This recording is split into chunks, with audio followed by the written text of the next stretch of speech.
to the Gen X Remix.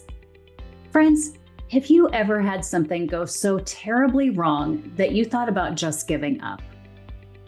Well, our guest today is sharing her story on how the worst day of her life led her directly to her purpose. Maria Costanzo Palmer is an author, speaker, home cook, and nonprofit professional. Just last year, she was named one of LA Weekly's top 15 rising authors to watch for her co-authored book, On the Rocks. This book has racked in several awards, like the American Book Fest Award for Narrative Nonfiction in 2023, and it even scooped up the 2024 New York Book Festival's Book of the Year. Let's welcome our guest, Maria Costanzo Palmer.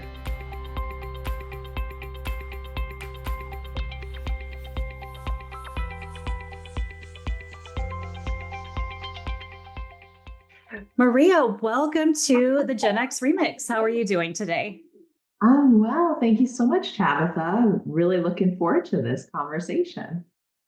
Excellent. Well, I love having other authors on the show, so I'm really excited to be digging into your book, kind of understanding the story behind it and learning more about you. Before we go there, I like to ask my guest to tell us about your remix, a remix in your life that maybe changed the way you do something or brought you to where you are today. Absolutely. So, my remix is actually one of the worst days of my life, and it became my purpose.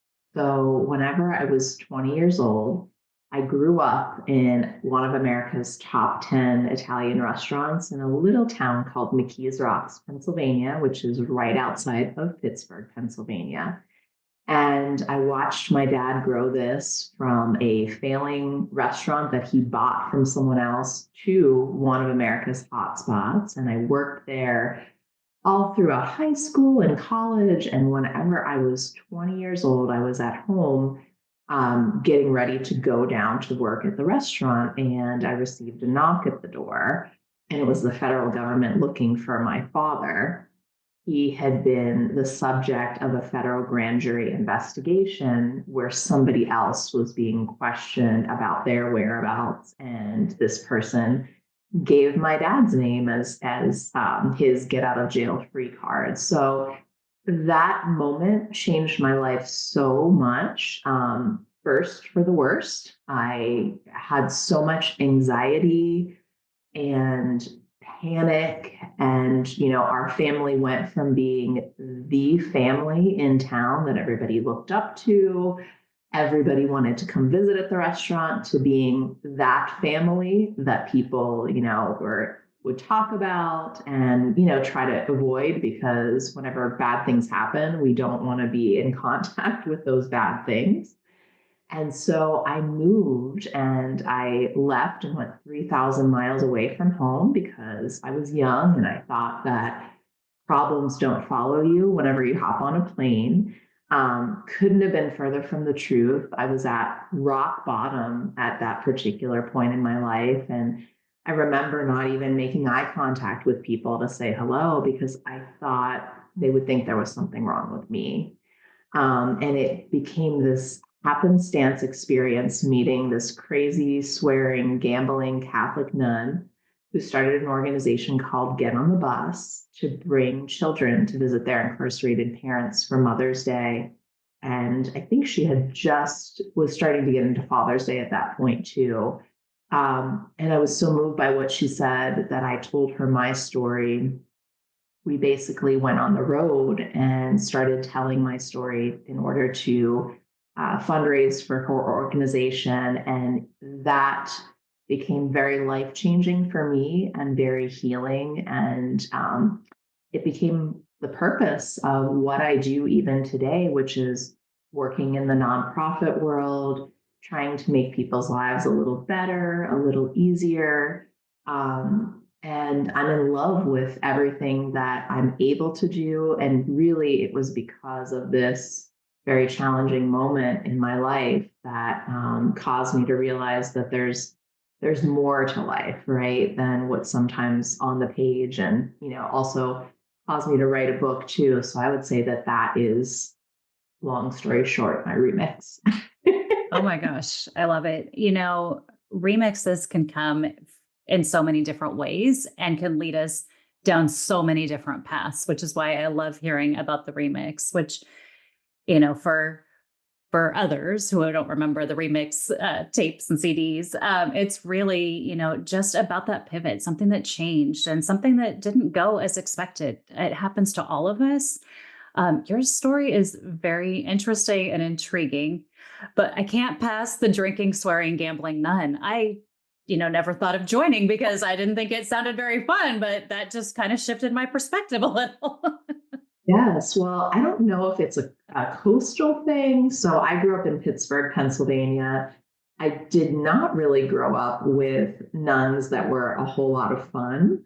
But whenever I got to California, maybe it's something in the water or in the air. I remember I knew I was going to see a nun speak that evening, and I knew what the topic was going to be.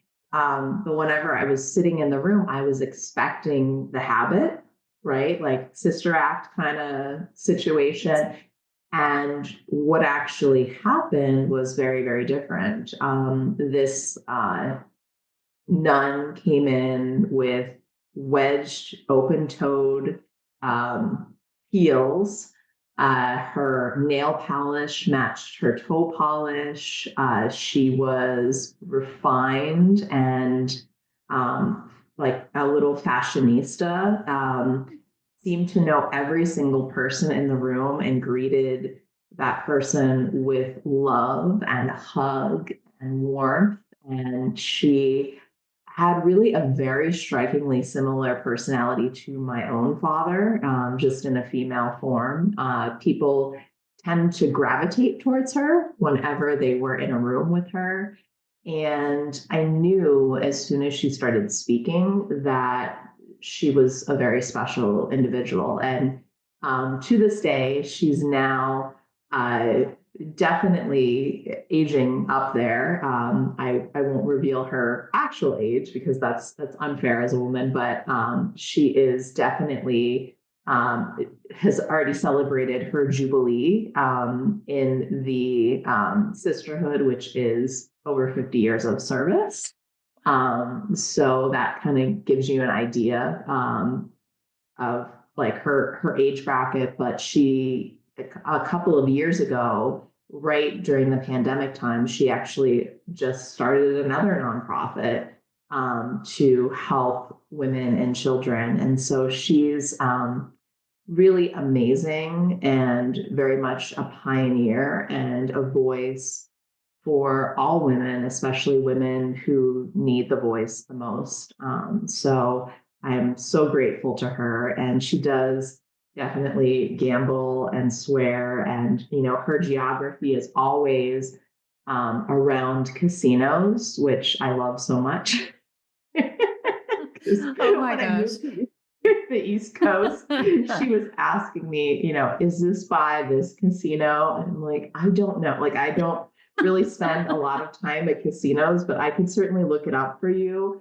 If that's what's going to get you to visit me, then sure, it's by XYZ Casino. So, but no, in all honesty, she is a woman that has been life changing, not only for me, but for all of the people that she's kind of helped over the years. And in addition to doing every day is a little different for me, right? And so last week, I was at my daughter's middle school.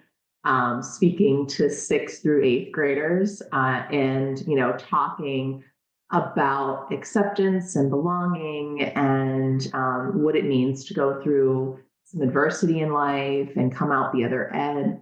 And one of the things that I told them about was this nun. And my point to that entire story was that you have to be the yes for people because people sometimes in their life, and I do this all the time, they have doubts, they have imposter syndrome. They say, I'm not good enough, I'm not smart enough, I can't do this, it's too hard, I'm not worthy to do this.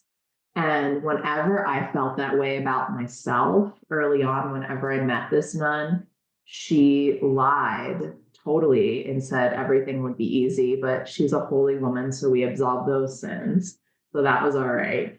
But what she did for me is she was the confidence that I didn't have at that time. And she saw the potential in me to raise me to a higher level. And so I always tell people, find those yes people and have them be in your corner, because that's going to help you throughout your entire life, and it's going to inspire you. And anytime I want to stop, I look at what she's done and what she continues to do, and most people are well into retirement age where she is, and she's starting new nonprofits, and she's still working to make a difference in people's lives. And I think that that is just incredible. So yay for swearing, gambling nuns.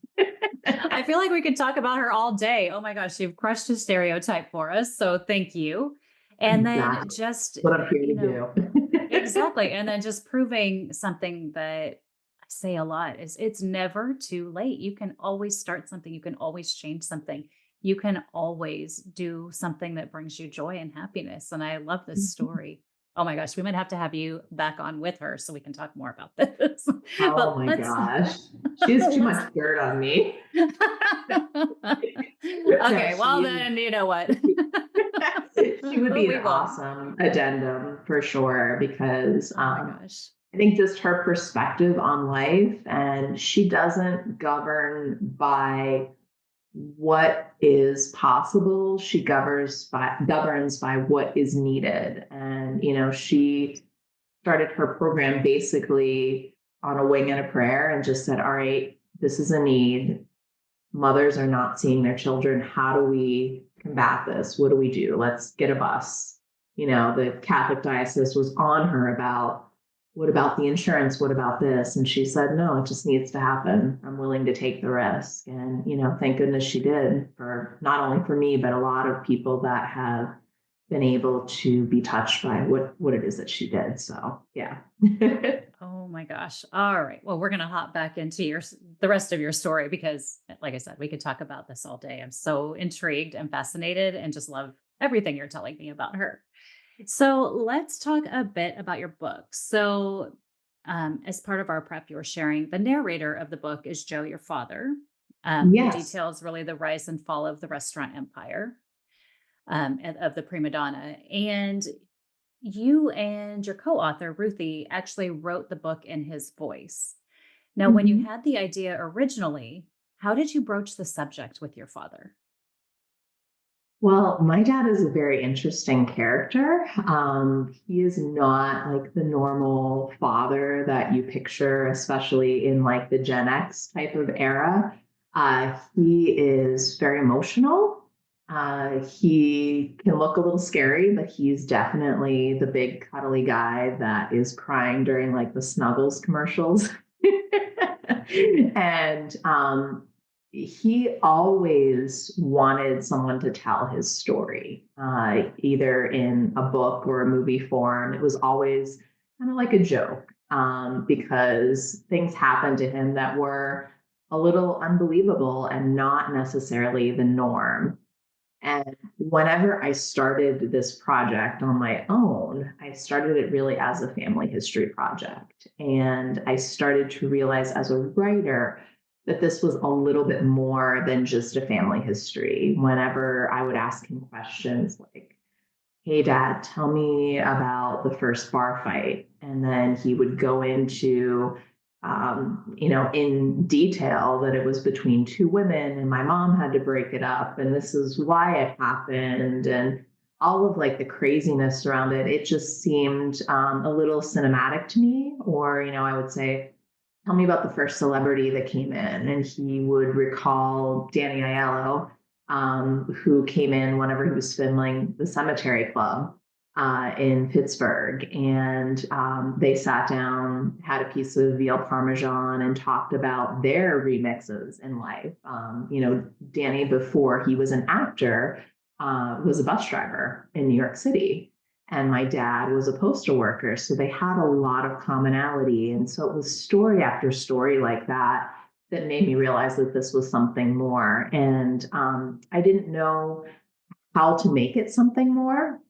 But I always talk about the power of teachers, and my former AP English teacher is the exact same age as my father, grew up in McKees Rocks, and was one of my father's customers. Obviously, was my teacher from sixth grade all the way through high school. And her oldest son is actually quite good friends with me to this day. And so we always stayed in touch, and she knew that I was working on this project. She was asking just casually how it was going, and I told her not so well. So I gave her some of the pages in trepidation, but again, remember the nun allowed me to say yes to things that I would normally say no to. And originally, she was going to come on it as an editor, but had so many ideas that she ended up becoming a co-writer with me. And her writing group in Buffalo, New York, actually suggested that we write the story in my father's voice. And whenever we made that decision, the writing became fun. He is a very interesting character. He's very opinionated, but you also know how he's going to think on things. So we used to dream that we were him, and how would he execute a situation, because it's very different from the two of us being females, me obviously being a generation younger.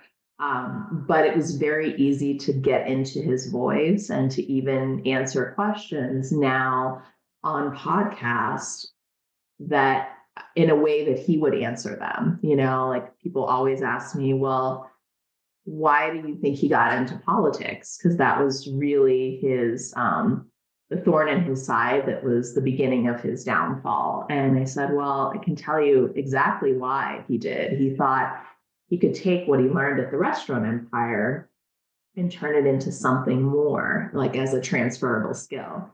Unfortunately, that wasn't the truth, but I can tell you that because I've written as him for so many years, I know that that's what he would say whenever he would think about that type of question. So it was really fun to write, not so fun to get published, but definitely fun to write for sure.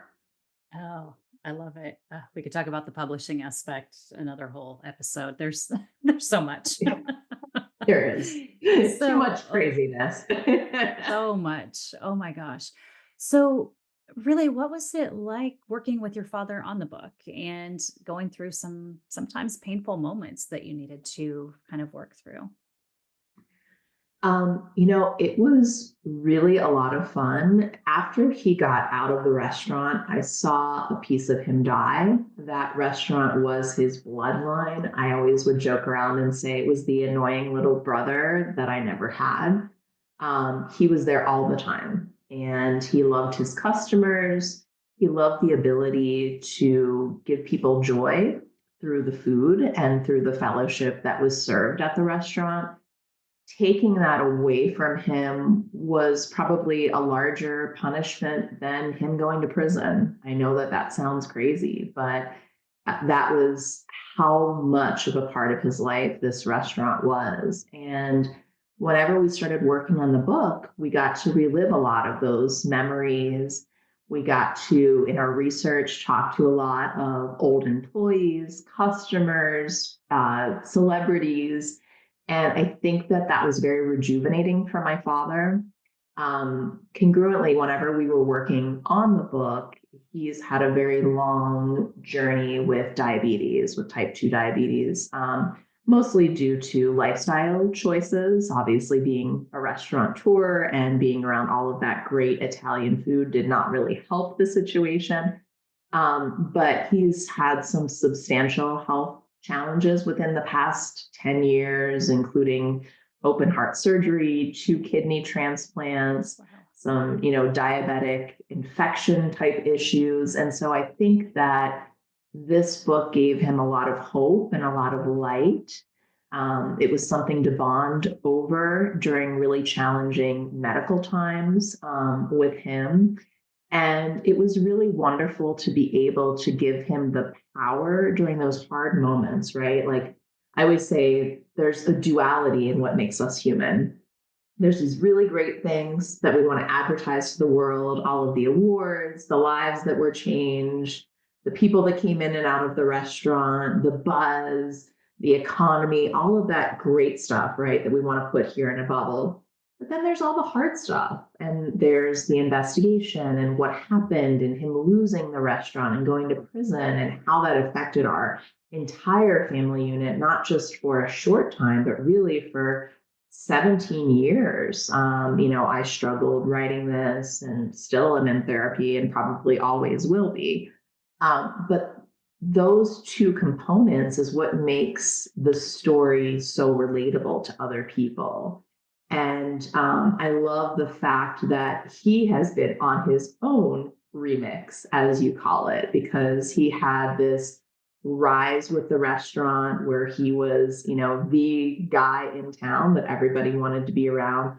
He had the sharp fall. And now, because of the book, he's actually on the rise again. And it's so nice to see that. He is recognizable again in our town and in our city. And even now, whenever he goes to the hospital for his myriad of health troubles, he always tells people to just violate HIPAA.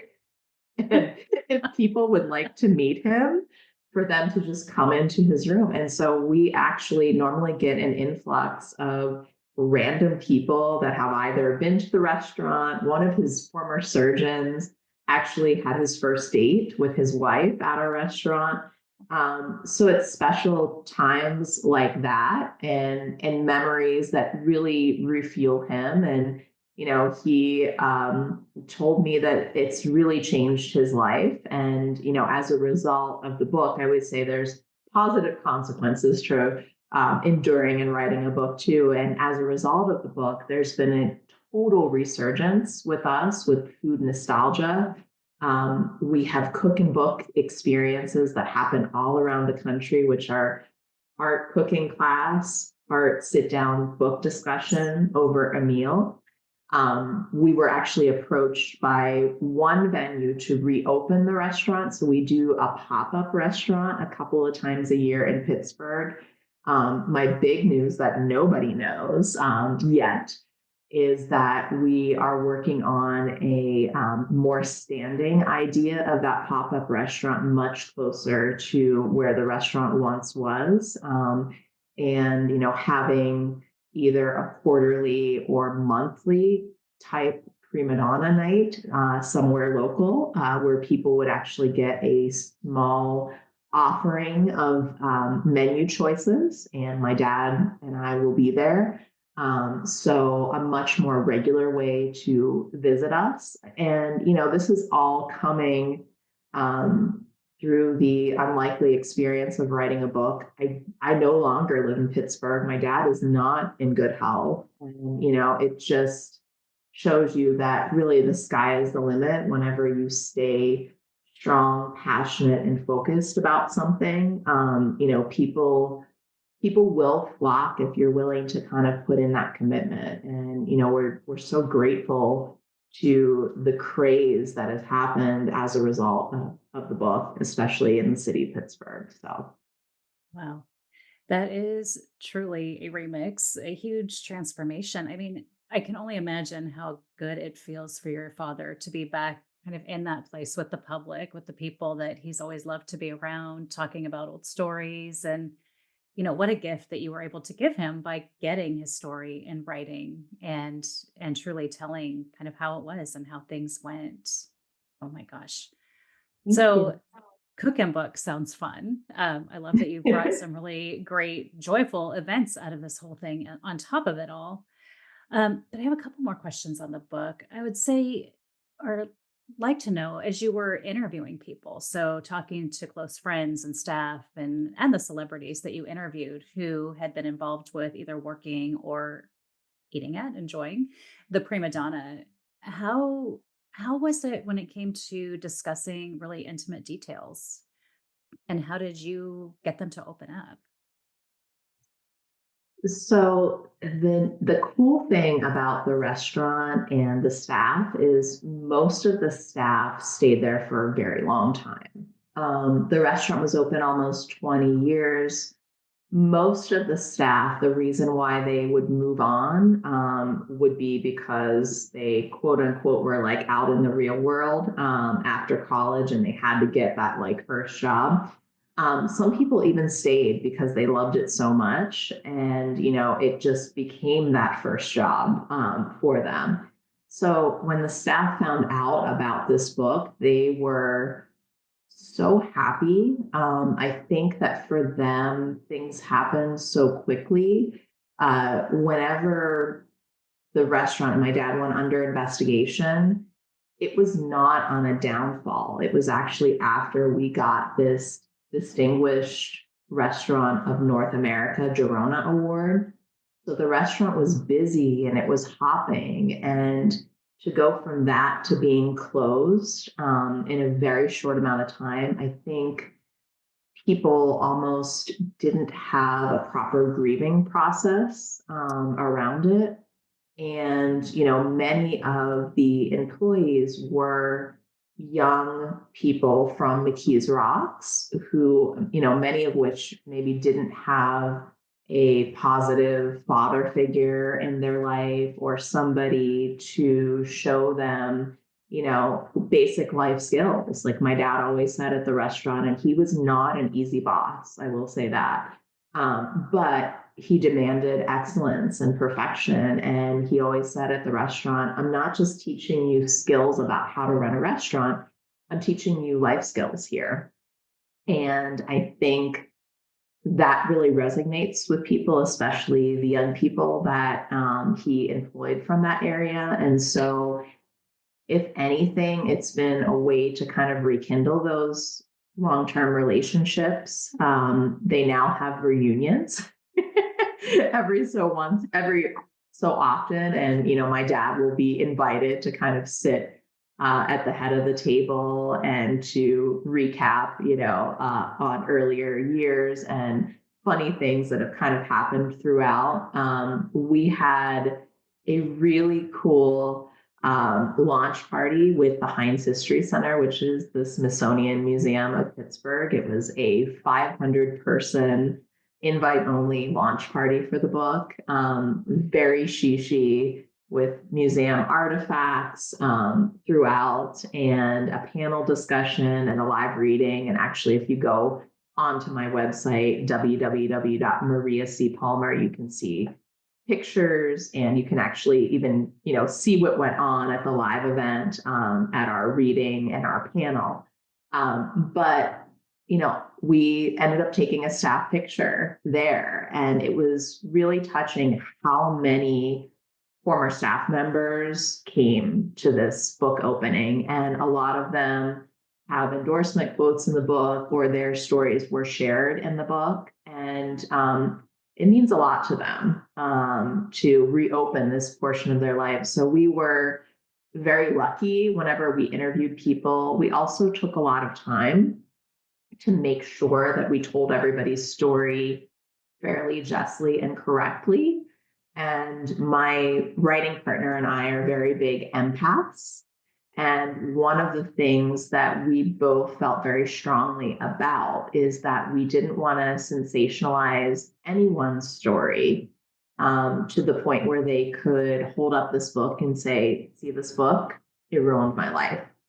So some stories we decided they were great stories, but we decided to omit them because some people's choices, whenever they were young, 20 or 30 years ago, maybe weren't the best. And now they are very successful in their own right, doing whatever it is that they do within their communities, as parents, as leaders, as educators, as, whoever. But we never wanted somebody to have a tainted view of them.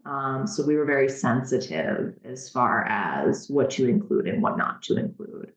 And some people's feelings actually got hurt that they weren't included.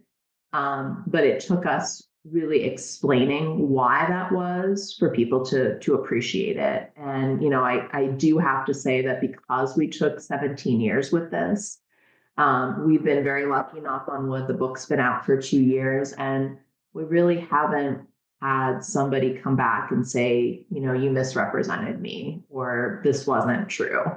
So it goes to show that you don't have to sensationalize somebody or their story for a book to resonate with other people. It's really sharing an honest account, but also being fair, to everybody that was involved. I Yeah. always tell writers that for sure. Absolutely. Oh my gosh. I can't wait to get my copy of this book so I can read it. I want all the juicy details.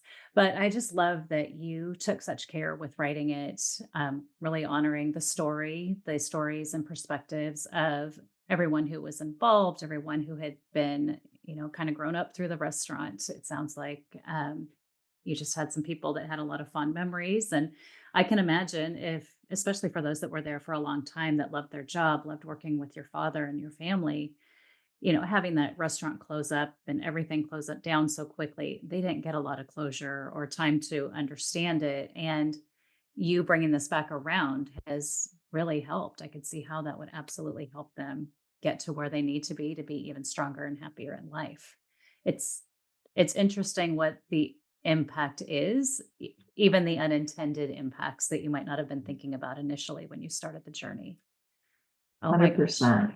Yeah. And So it's been great. such a surprise with those impacts. I don't know if you've had similar experiences, but even other people reading the book, and sometimes they'll grab something from the book that I didn't even know was there. I'm like, wow, you're teaching me a lesson about my own book. I didn't see it, but I see exactly where you're coming from whenever you say that this particular chapter taught you about whatever it might be. So yes, that's another like positive consequence of having the book and being able for it to reach a mass audience for sure. Yeah. Oh my gosh. I think we all understand when you say that that worst day turned into your purpose. I mean, it's really, really an incredible story. So, Maria, you shared your website information, but I'd love for you to share really how people can best connect with you, where they can get a copy of your book, and just give us some really good information so we can connect with you and kind of, well, like I said, I want to read this book, so let's share it with our Um, audience as well. Absolutely. So probably the best landing site would be my website, which is www.mariacpalmer.com. And on that page, you'll be able to connect to all of our social media. I would say because our audience had to have known what a payphone is, and it was before the cell phone and Yelp era, we are probably most engaged on Facebook. But our Facebook and Instagram handles are at Joe Costanzo, Costanzo, Prima Donna, Primadonna. And those links are also on my website too. As far as connecting with us, we have events all the time, especially in the Northeast. I would say our central base is Pittsburgh, but other subsidiaries, we get to New York and New Jersey. I've been to an event in California and Florida, and we're always open. We do a lot of virtual book talks too, and those are all around the country for sure, if that's of interest. On my website, under my events tab, it has all of the information about all of our public events that are coming up. And as far as connecting with me, you could certainly send me an email. Again, mariacpalmer@yahoo.com. And the book is really wherever books are sold. Probably everybody's easiest access point would be Amazon. But definitely support your local bookstore. If they don't have it, they can order it. And on my website, there's also a list of book vendors too. Outstanding. We'll make sure that all of that is included in our show notes so our listener can easily go out and find you, connect with you through your website and socials. And this was just such a great conversation with so much insight. And again, just it always just I'm just going to say blows my mind at how something that can start out in such a negative way can lead to such a positive outcome. And if we were to leave our audience with some parting words, what would you say? I would say to people, especially this goes out to all of the people that might be going through something hard right now. It will get better. And I always tell people in my nonprofit world, it's not the smartest person in the room that's the most successful. It's the person with the most resiliency. So if you're going through something hard right now, hold on, trudge through that quicksand. There is light at the end of the tunnel. There is something that can be done in every single situation. And sometimes you don't understand it. You don't know why. You don't like the outcome, but things will begin to make sense. And oftentimes, these hard times pave the way for something better to come. And I always, final thought, I always tell my dad that without all of that really challenging pieces, without the investigation, the prison, all of that, we don't have a book. We have a Wikipedia page at the most, because nobody wants to read about somebody who continuously hits home runs. They want to read about somebody that's gone through something and is on the other side. So, I have a good friend, Sandra Rostarella, who wrote a book called Making Friends with Monsters. It's excellent YA book, but it talks about, instead of shielding what's going on in our bodies with our anxiety, make friends with these things and know that they're a part of you and you can use them to your benefit. So that's the parting words that I would like to leave your viewers with. Oh my gosh, I love that so much. So thank you. We appreciate having you here on the Gen X Remix and look forward to staying in touch. Thank you. Thank you, Tabitha. Wow, what an incredible conversation. Maria, thank you so much for sharing your powerful story, your journey of resilience, and of course, for introducing us to the most fascinating rule-breaking nun I've ever heard of. And I've lived in California for most of my life. That was amazing. For those of you listening, I hope this episode leaves you inspired to embrace your own remix. Because as Maria reminded us, the hardest moments in life often lead to the most unexpected and meaningful transformations. One of my favorite takeaways from our conversation today: be the yes for people. Be the person who sees potential in others, who lifts them up when they don't yet believe in themselves. Because that kind of support is the support that changes lives. If you want to grab a copy of On the Rocks, connect with Maria, or attend one of her fabulous events, be sure to check out all of the links on our show notes. And if you love this episode, don't forget to follow the Gen X Remix wherever you listen to podcasts, Apple, Spotify, or even on YouTube now. And if today's conversation resonated with you, take a moment to share it with a friend who might need the reminder. The comeback is always stronger than the setback, my friends. Until next time, keep rewriting the rules, keep chasing what lights you up, and most importantly, be the yes for people. Thanks for joining. We'll talk to you in the next episode.